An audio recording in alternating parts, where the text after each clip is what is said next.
Hogstye.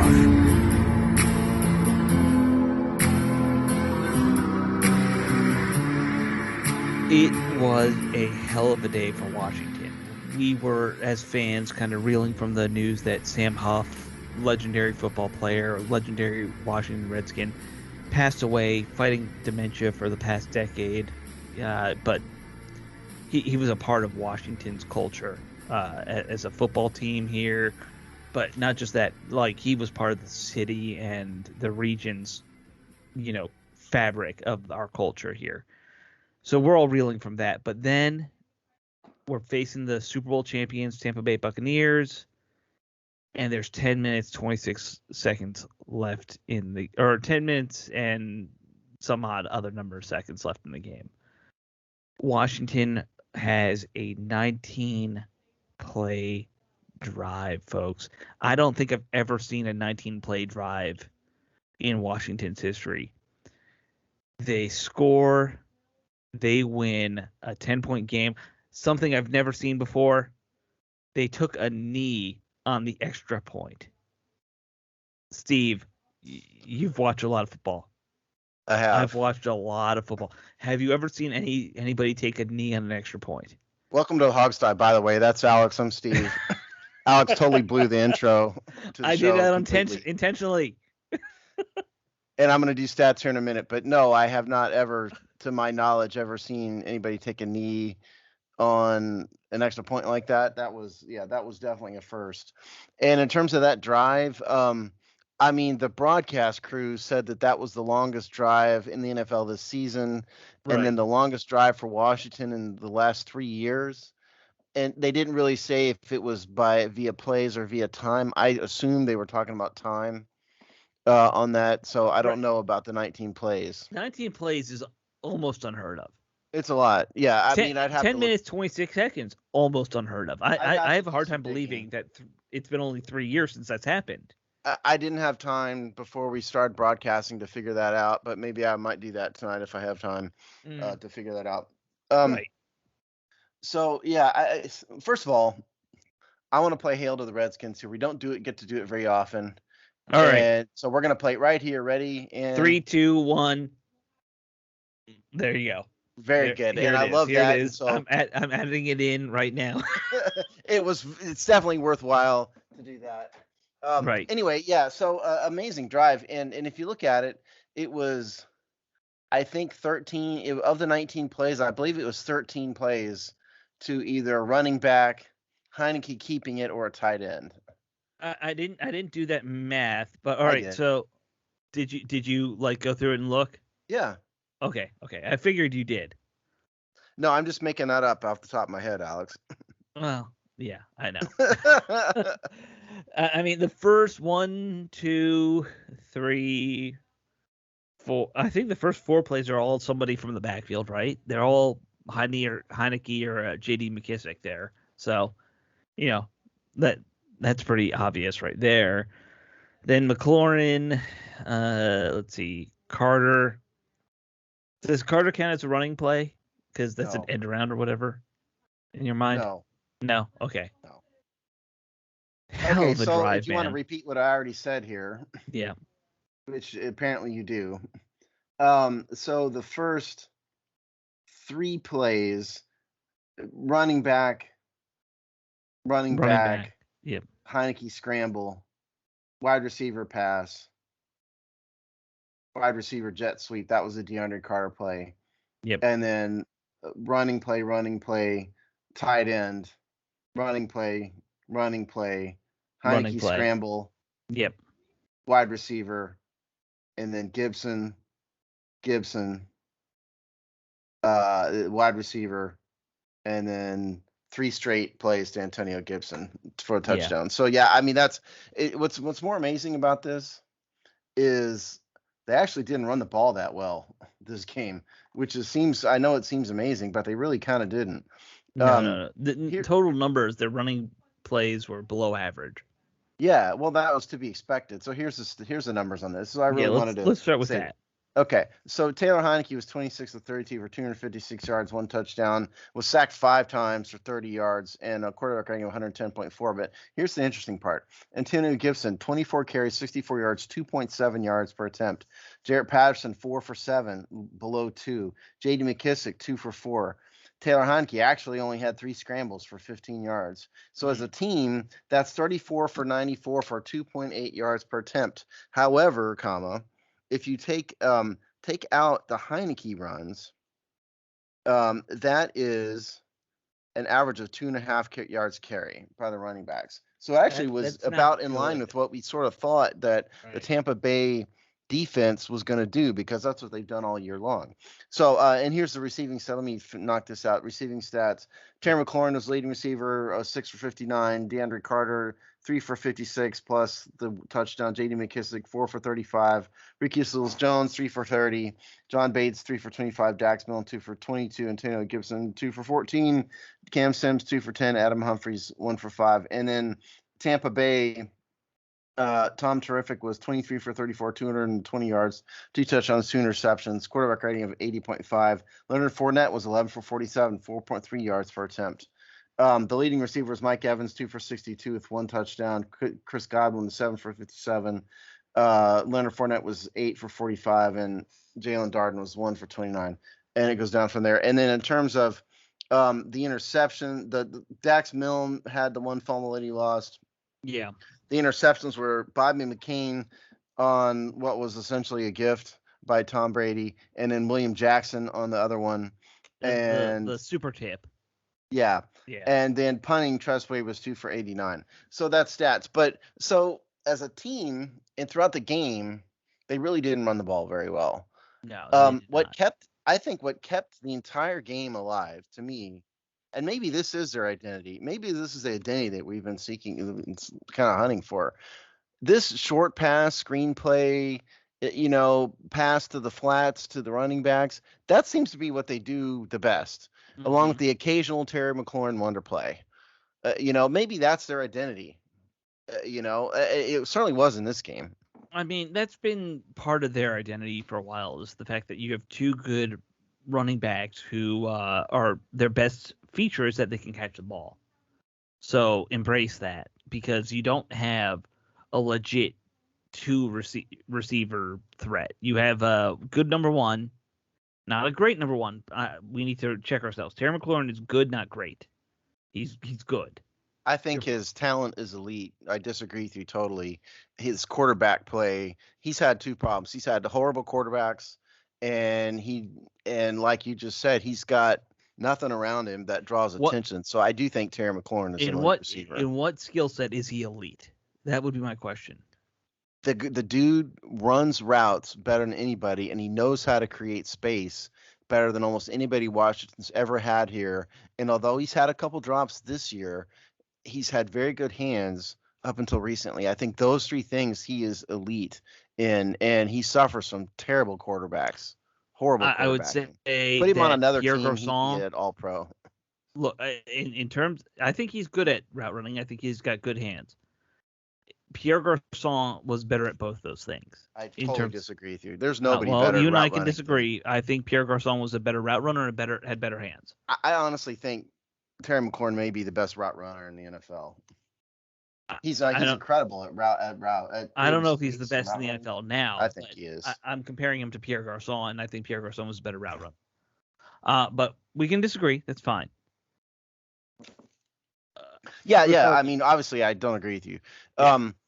But in terms of this team, like I said, if you notice on that drive, what did I say, 12 or 13 plays to either running backs in one capacity or another, or the tight ends, or the quarterback scrambling. There's only a couple plays to wide receivers in there, and I understand they're trying to eat up clock, Right. So they're going with the easy, short, inside stuff to eat up clock. It makes sense. But this is the only thing that's really worked all year. Yeah, it has. I mean, they've run the ball basically terribly all year, sort of as a big picture kind of concept. But this short screen stuff is really, I think, what they do well. And it's what they did well today. We knew that Tampa wasn't going to let them run very well just based on history. I didn't think we're going let's to be see a ton of clear. wide receivers open. They're good at short stuff, screen stuff. They've actually sucked at until this game. Like setting up screens to wide receivers, to running backs. They have had an issue getting not linebackers, linemen out there on the edges to block properly. Well, yeah, they And haven't it done anything well this year up no, till no. now. But like place to the flats, they're fine. Wheel routes. We've talked about that before. Their wheel routes are outstanding. It screens. I don't know. Screens. They had a good day today, but historically they have not had a good day with set up screens, like true screen plays where you're getting 2 or 3 blockers out to help a receiver or running back. They I, suck at that. I still don't really know what the hell just happened, to be honest. Yeah, I, I kind of feel a little punch in the face, don't you? I feel like no, I feel like I've been watching the Twilight Zone. Mm-hmm. It's like, where did this come from? Where did this team with guts and heart and all of this and Right. being able to execute without mistakes? And we haven't even gotten to the defense. We'll get to that, in a Yeah. minute. But We're yeah, this is just kind just of the offense. freestyling here.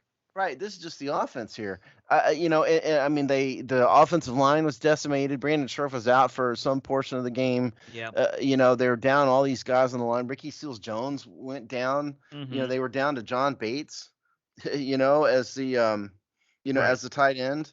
So it's just incredible to me this happened. This game reminds me of the game maybe I don't know 5 or 6 years ago against Seattle that they went up to Seattle and won in Seattle. Oh When yeah, they were a yeah. Where terrible they team. won a game they stole a game they shouldn't have won. Yeah, that's Yeah. kind of what happened today. Obviously, it was a home game, but that's sort of what happened. It's just strange. Well, It's this Tampa team is better than that Seattle team. Let's be honest. well, yeah, this is the Super Bowl champs. Yeah. But if you look at early in the game, they got two gifts of the two interceptions set up short field, and they scored points on both, which is something they haven't done. Right. But they had two long drives in this game. They did. 64 yards, and then this other one, what was it, 80 yards, I think? Yeah, I think it was exactly 80 yards because Yeah. yeah, it was 80. Yep, on the nose. And that's just something they haven't been able to do all season, Right. for the most part. By the way, do you know how hard it is to put 19 plays together in 80 yards? Like, what's your yards per play there? That's like 3, 4 yards. That's just a smidge under 4. That would be Right. 3.9 Do roughly. you know how hard it is to mathematically do that and keep going? Because Yeah, that's nearly impossible. A good 80-yard play drive is usually 6 or 7 plays. 6 or 7. Well, you could do it in 10, and that's a great drive. Well, think Right. about this. It's that Washington has been mostly terrible Right. on third downs, Mm-hmm. on offense and defense. Yep. Here, both. And I'm going to give you the number here in a second. I mean, obviously, they've been historically bad on defense, but in terms of offense, it hasn't gone well either. I feel like Um, they've been around 40% the whole season. If you give me 1 second here, I'm Yeah. about to find it. So yeah, they're 34.69%, which is 27th Okay. on third downs before today. And they converted, I didn't keep track. It's got to be well over half. Yeah, I think they were around 50% before that drive at the end. Yeah, so it's got to be 55%, just as a Sure. guess, 60%. That's incredible for Washington.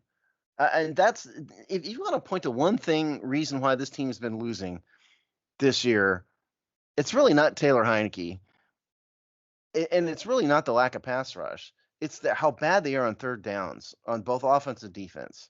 I mean, they've struggled with that for 5 years now too. Well, that's not a new thing. Right.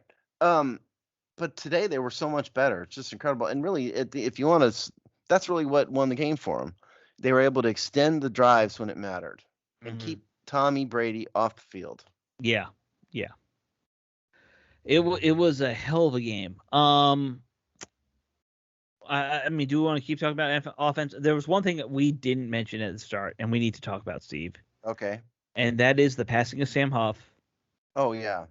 I mean, a legend, not just for what he did on the field, but for guys like you and I. And, you're what, 5, 10 years older than me? Right. We didn't get to see Sam play. No, I met Sam Huff, though. Yeah.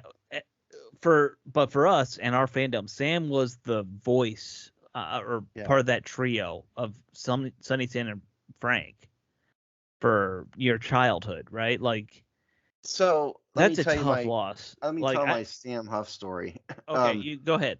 since I have met him, and it's kind of a semi-private situation, my father and I went up to see Washington play the Redskins play the Detroit Lions, like in maybe 2008 or 9 or something. Okay. And we stayed in the team hotel mainly because if you go to Detroit, the whole city's a damn wasteland, and there's only Right. one nice hotel down there, There's which 3 is hotels in the whole city. One's nice, the other 2 yeah. meh. The other way that where everybody stays is the Marriott that's downtown that's next to the Right. Ford building, and that's where Washington's staying.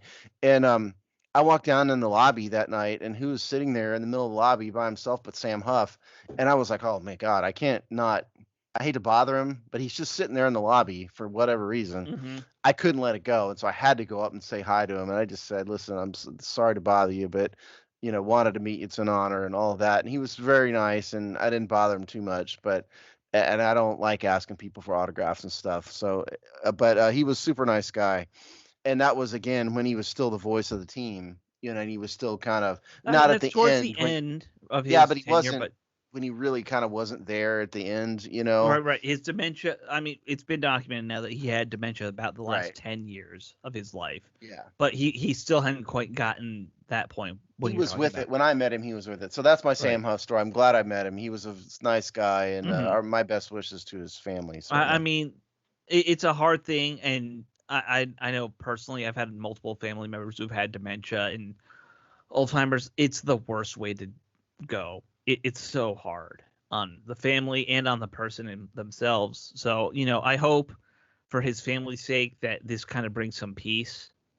But the thing is, we know so many people who have been friends with Sam Huff, and the thing about Sam Huff was he was very friendly to other reporters and the press, and like Rick Snyder, if you follow him, he had some great stories about Sam, about finding Sam asleep in the middle of like the Carlisle practice facility on the field, and he's just like, Sam, what are you doing? Just come sleep in my space, and I have an extra bed, just sleep here for So like guys like Rick were friends with him. He was friends with everybody. It sounds like. He was nice to this butthead in the lobby of the Detroit Marriott when he didn't Right. have to be. So many As other people would not have been, and he was very nice to me. as mean as he was on the field, he was a great person off the field. Yeah, he was a very So classy guy. yeah, high class dude, smart dude. People don't understand how smart he was. Apparently, like I think people think he was like just this jock. No, he was ridiculously intelligent. He very successful after his career. So, Sam Huff, I'm glad that your suffering is over with the dementia, but it sucks to lose a guy like that. So, Yeah, certainly. yeah. Um, Sorry, back. I know we were in the middle of the thing, but I feel like we had to put Sam Huff in here. Yeah. So best wishes to or our condolences to his family. Yeah. In terms of the game, I tried at first to keep up with the number of plays under center because I was just curious, and then I forgot halfway through. Um, so What did you stop at? I stopped at 3. Well, because they don't do it very much, No, they don't. But That it's not. could have been the fourth quarter, and you stopped at Well, 3. I didn't. I quit before the fourth quarter because I realized I had missed like an entire half a quarter doing it. Oh, okay, okay. Yeah, so that's not, um, but anyway, it's this team's going to have to learn how to run the ball one way or the other. To be a successful team, you can't just not be able to run, and this Right. team just can't run. Nope.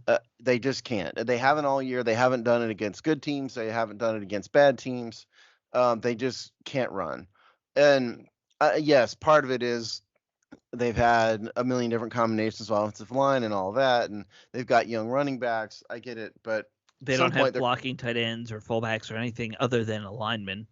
yeah, but at some point they're gonna have to figure out how to run the ball. Right. Because they can't exist on screen passes alone as a good team. I mean, they did today, which I'm still in shock about what happened. But as a I don't long term, necessarily believe that we won. I think this was all a figment of collective Tony, imagination. it's the Twilight Zone. This is the Twilight Zone version of the Week 10 NFL season. I'm telling We're you. all going to wake up Monday and it's going to say 29-19 Tampa won somehow. No, it's going to say 43 to Right, 10. right, exactly. um, about Taylor Heineke, Right. I think we'd be doing a disservice by not talking about him. Um, I don't know if he just has Tampa's number or what, but I think the 2 best games of his career have both been against Tampa. Probably. I mean, unless you want to count the Giants game, you know. Well, okay. I mean, Yeah. I'm not to say he hadn't had other good games, but I mean, But no question. I mean, like what was his final completion percentage? 81%. That's insane. That is for any one game. That is an insane completion percentage. Well, for when you're Taylor Heineke, it is. Yeah. For uh, most quarterbacks, maybe have 2 or 3 games a year that have 80% completion percentage, if they're good. Like that's a rarity. So. If you want, so for example, this season, um, if you go by quarterback, he had a quarterback rating of 110 in this game. So he had a quarterback rating of 119 against the Chargers in a loss. Right. Was 127.1 against the Falcons in a loss. Other than that, he's been below 100 all year. And in terms of completion percentage, this was actually the highest completion percentage in the regular season of his entire career. 81%. Yeah. So he just, well, and if there were games when he was at Carolina where he threw one pass and whatnot, I'm not counting that. Right. But in terms of games, I mean, where he's a starter, just unbelievable. And if you compare to real quick to his playoff game, so again in the playoff game against Tampa, he was 26 of 44, completion percentage of just under 60%, 306 yards, 1 touchdown, quarterback rating and 1 interception, quarterback rating of 78. So objectively, he had a much better game today than he did in the playoff game. Correct. Completion percentage and turnovers matter more than yardage. Yeah, so, exactly. Yeah. I mean, and I think he had 45 yards rushing in that game and only 15 maybe today. So, but beyond that, point is, this you could argue is his best game of his career. Probably. All right.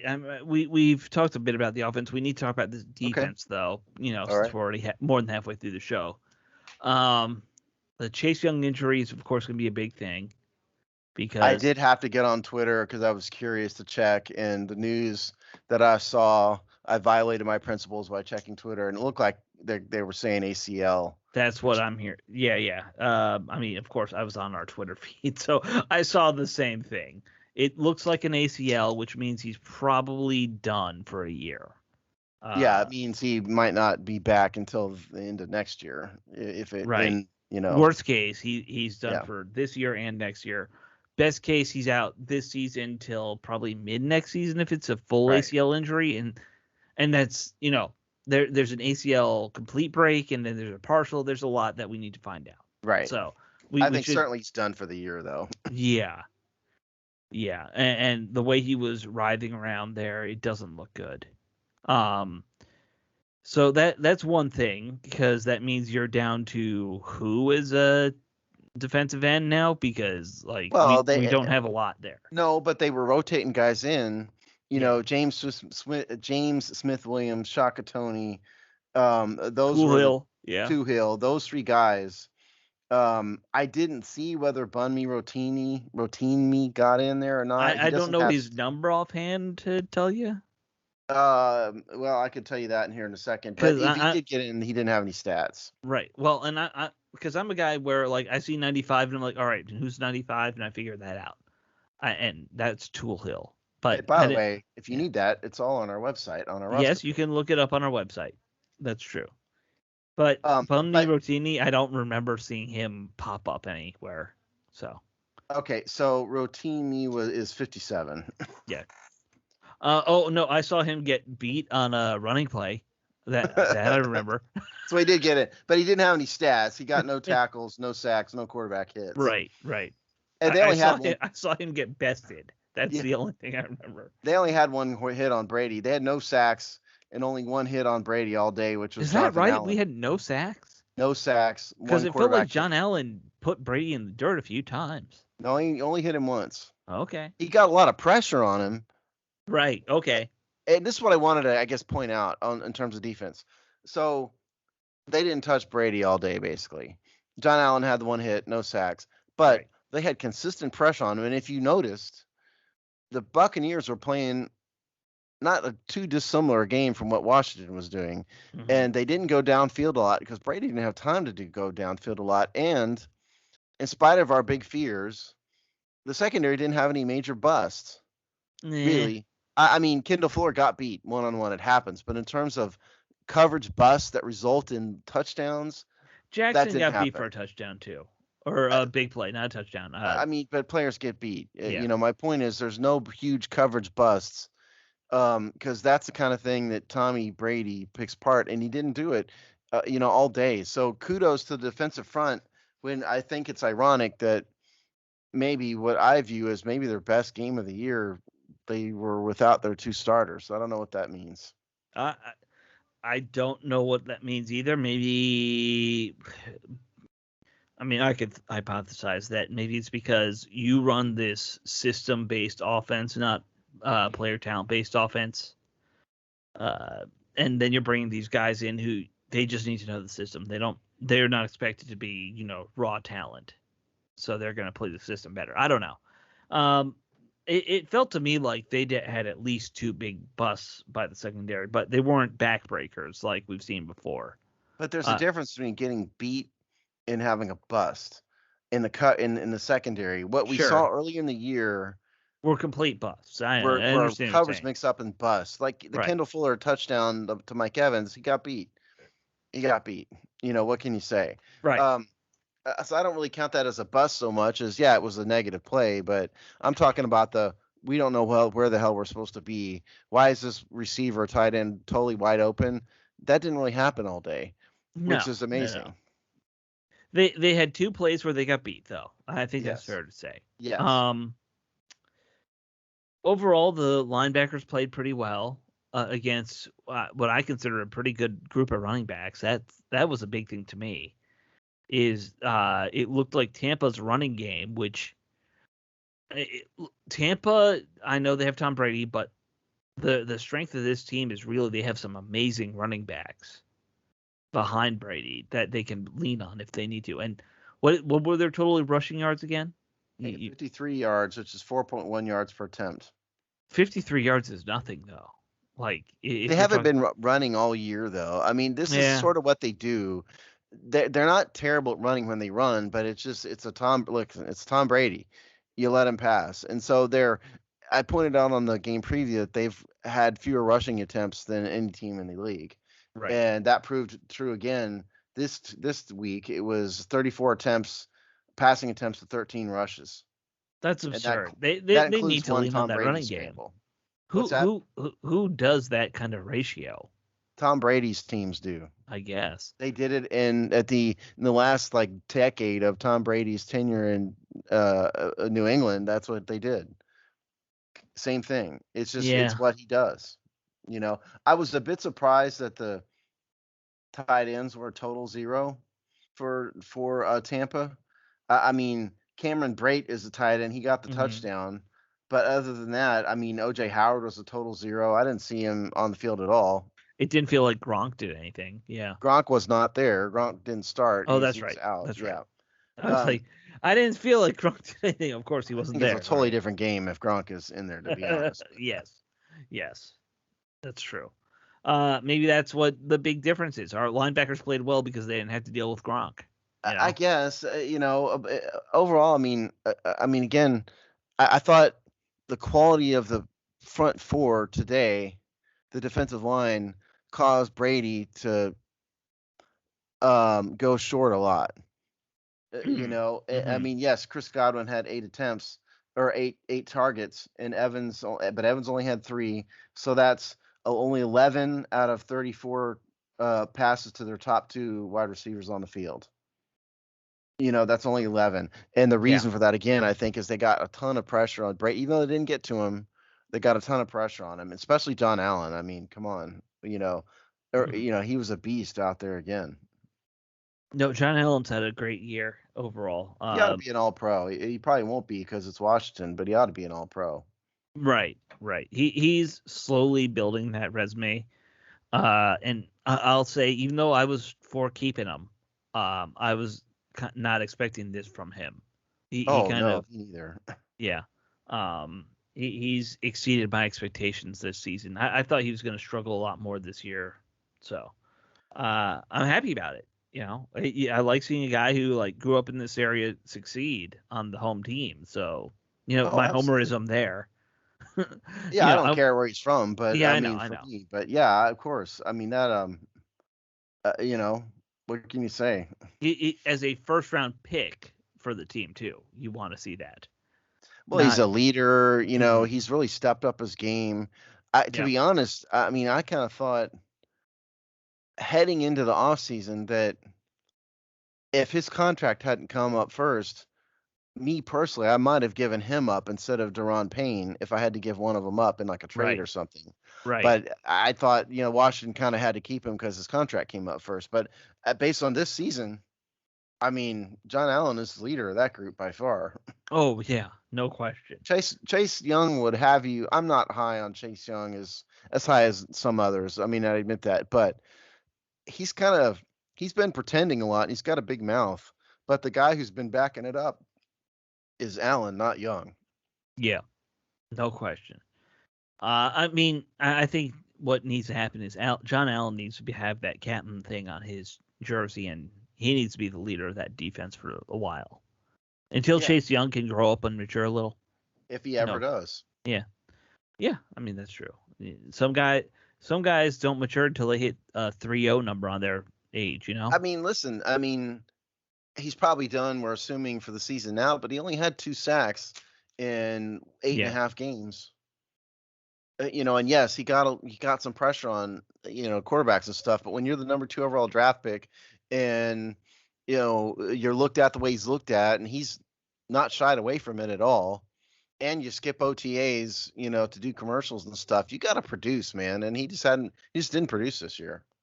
yeah. I mean, I think everyone agrees that we can't make too big a deal about the OTA missing OTAs, but at the same time, if you don't have success and you miss OTAs, that's a problem. It's a weird little nexus that he's in. Yes. Um, yeah. All right. Last thing to talk about. I mean, we got to do game balls, of course. But one thing I said I was going to bring up on the show. Steve, have you ever had Greek sauce on a hot dog? I know you're a hot dog guy.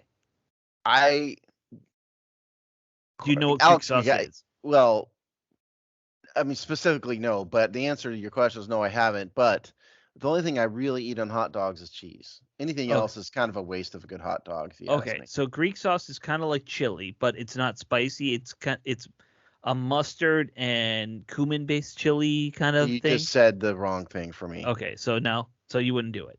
There's no way I would eat and touch anything with mustard. I don't even like to smell mustard. It bothers me. Oh, If really? mustard is near me, I would rather it go away and walk Okay, walk so away. you're out on Greek sauce because I made So homemade Greek sauce to put on my cheese dog, or it was Greek sauce, cheese, and sauerkraut. I put on a hot dog. So I microwaved a chicken sandwich in a minute and a half. nice. All right. One more thing on off, but I didn't Yeah, mention. Look, DeAndre Carter, he came here. He's on a minimum contract. I don't I think love anybody DeAndre expected Carter right anything. now. What's that? I'm a big DeAndre Carter fan at this point. Yeah, yeah, of course. He's dramatically overplayed.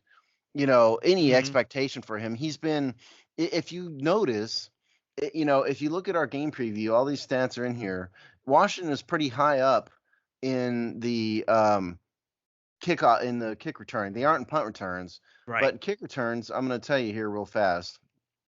Um, Here it is. Okay, yeah. So they're fourth in the NFL in average kickoff and kick return yardage.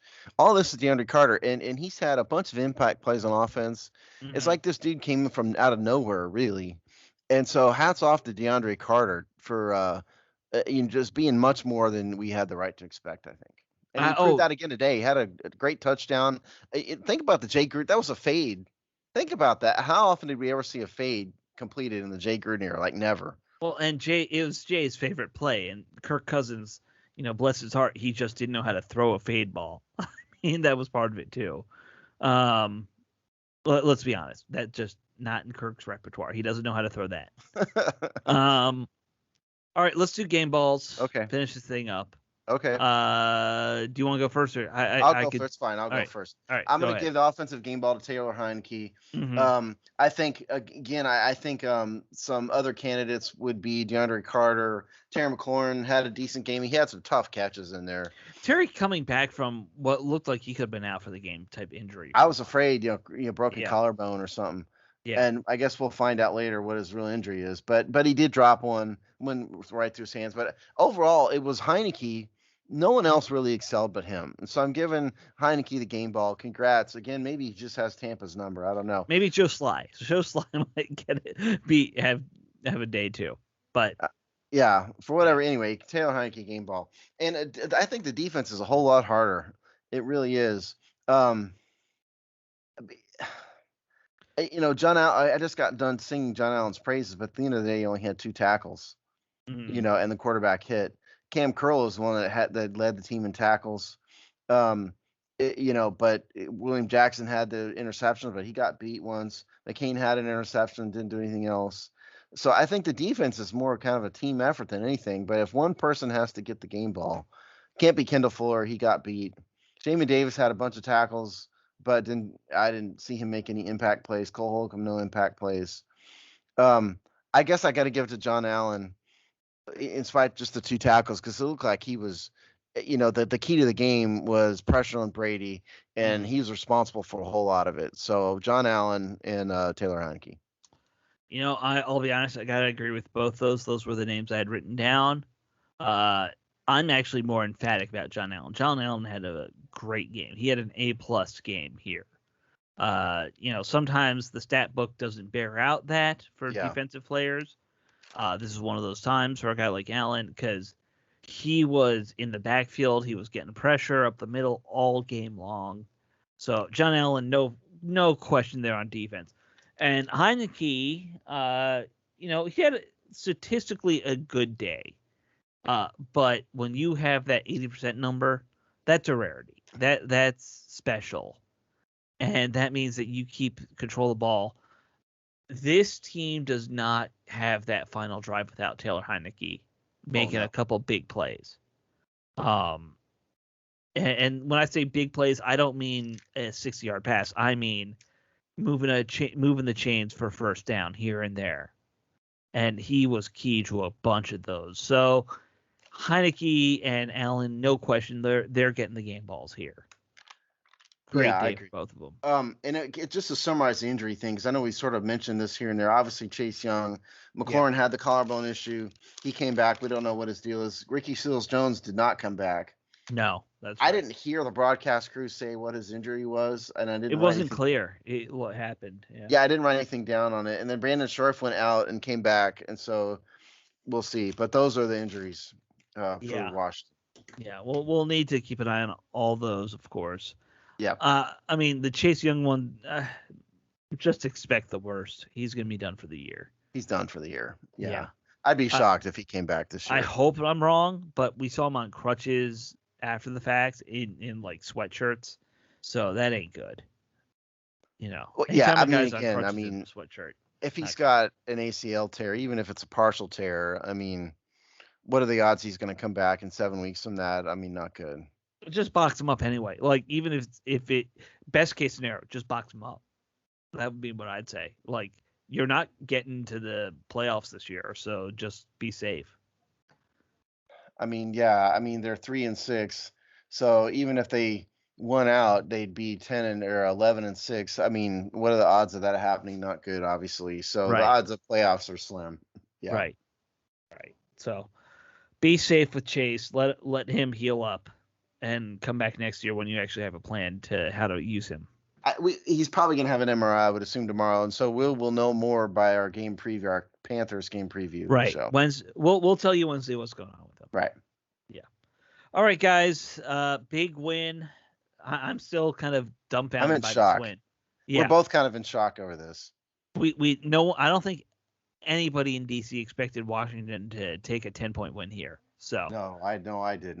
My game. This is the first game I've totally blown all year in terms of predictions. right. I mean, there are ones if you look at our there are ones that we probably guessed wrong because they're toss ups. This is one where you kind of are like, this is a loss. Don't worry about it. And no, Yeah. we won. All right, cool. So Amen, brother. we'll see it. We'll see you next week. Who are we playing next? I don't even know. Carolina. Carolina. Oh right, they have Cam Newton and his I fancy see his hats. Cam Newton's choice of a wardrobe is not improved in his time off. No, the haberdashers of Carolina are very happy he's back. So, all That's right, true. guys. Yeah, we'll talk to you. We'll talk to you in a few days. Later.